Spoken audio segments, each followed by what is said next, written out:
আসসালামু আলাইকুম। সবাই কেমন আছেন? আশা করছি সবাই ভালো আছেন। আলহামদুলিল্লাহ আমিও ভালো আছি। বেশ কয়েকদিন অনেক জ্বরের মধ্যে ছিলাম। জ্বর ঠান্ডা পার করে আলহামদুলিল্লাহ আজ ২ দিন অনেক ভালো। তো এই তো সকাল, সকাল রান্না করে নিলাম আলু দিয়ে পাবদা মাছের একটু ঝোল। আর সাথে রাইস কুকারে একটু ভাত করব, সেজন্য চালটাকে ধুয়ে নিচ্ছি। আসলে শরীর ভালো না থাকলে কোনো কিছুই ভালো লাগে না। এই কয়েকদিন অসুস্থ থাকার পর যেটা বুঝলাম, কিন্তু এখন ভালো, তাই জন্য নিজের মনটাও ভালো লাগছে। এদিকে চালটাকে বসিয়ে দিয়ে আমি আমাদের বাড়িতে কয়েকটা হাঁসের বাচ্চা আছে, সেজন্য আমি এই পাত্রটাকে ধুয়ে পরিষ্কার করে পরিষ্কার পানি দিব। কারণ ওই পানিগুলোকে একদম ঘোলা করে ফেলেছে, সেজন্য আমি ধুয়ে এখন পানি দিয়ে দিব ওদেরকে খাওয়ানোর জন্য। এদিকে বেশ মেঘ লেগে আসছে, বৃষ্টি নামা সেজন্য আমি হাঁসগুলো ছাড়া আছে, সেজন্য আমি এই পানিগুলোকে দিয়ে খাওয়িয়ে হাঁসগুলোকে তুলে ফেলবো। সেজন্য আমি পানিগুলোকে দেখুন ভরে দিয়ে দিলাম হাঁসকে। এই যে একটা করে আসছে খেতে। আমার না অনেক ভালো লাগে এদের দেখতে। আমি বসে, বসে আমি এদের কাহিনী দেখি। অনেক মজার জিনিস। আর এই যে মুরগির বাচ্চাটা দেখতে পাচ্ছেন, এটা হচ্ছে একটা বাচ্চাই আছে। ১২ থেকে ১৩টা হয়তো বসানো হয়েছিল, এই একটাই হয়েছিল। আর ওর মা মারা গিয়েছিল ১ দিনের বাচ্চা রেখে। তো এই হাঁসের বাচ্চা কেনার পর থেকে এই মুরগির বাচ্চাটাও এই হাঁসের বাচ্চার সাথেই থাকে। থাকতে, থাকতে বেশ বড় হয়ে গিয়েছে। আমি বুঝেছিলামই না যে এটা হয়তো বাঁচবে, কিন্তু আল্লাহর অশেষ রহমত সেটা বেঁচে আছে। দেখুন এই যে কত সুন্দর কিউট, কিউট ছানা। কি সুন্দর লাগছে, তাই না? তো ওদেরকে আমি সুন্দর মতো করে এই যে ফিড খাওয়াই, ওই এখন ফিড খাই। আর সাথে পানি দিয়ে দিলাম, খেলো।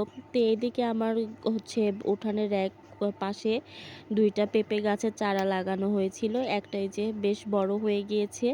আরেকটা এই যে এটা তার থেকেও বেশি বড় হয়ে গিয়েছে। এখন গাছে কত সুন্দর, সুন্দর ছোট, ছোট পেঁপে হয়েছে। আসলে বাড়ির আনাচে কানাচে যদি হচ্ছে কোনো গাছটা থাকে, আসলে খুবই ভালো লাগে। সবজি, ফলমূল দেখতেও সৌন্দর্য একটা। তো আমি পেঁপেগুলোকে দেখেই ঘরে চলে আসলাম। আসলে এটা আমার ঘর, এই রুমেই হচ্ছে আমি থাকি। তো এই যে শোকেজের উপরে দেখতে পাচ্ছেন, এটা কেলে দিয়ে করেছিলাম আমি। এটা বেশ নোংরা হয়ে গিয়েছে। তো আমি এটা আরও সুন্দর ছিল এবং এরে গেছে, আঠা শেষ হয়ে গেছে, খুলে, খুলে পড়ে গিয়েছে। সেজন্য আমি ওটা নতুনভাবে করব। আমি সেজন্য আরেকটা বক্স কেলে কিনে নিয়ে এসেছি। তো এটার কাজ এখনও করা হয়নি, করব। আর এই যে এদিক দিয়ে হচ্ছে আমি ড্রেসিং টেবিলের ওপরে করেছিলাম গ্লাসে। আসলে পারি না, তারপরেও চেষ্টা করি কোনো রকমভাবে। এদিকে আমার ভাতটাও দেখলাম হয়ে গিয়েছে। আমার খুব ক্ষুধা লেগেছে, কারণ এখন প্রায় বাজে ১১টার মতো। তো আমি এই যে আমার খাবারটাকে রেডি করে নিচ্ছি। লেবু নিয়ে নিলাম, আর সাথে হচ্ছে বেগুনের চপ ভাজি ছিল গতকাল রাতের, সেটা নিয়ে নিলাম। আর এই যে সকালের সুন্দর তরকারি।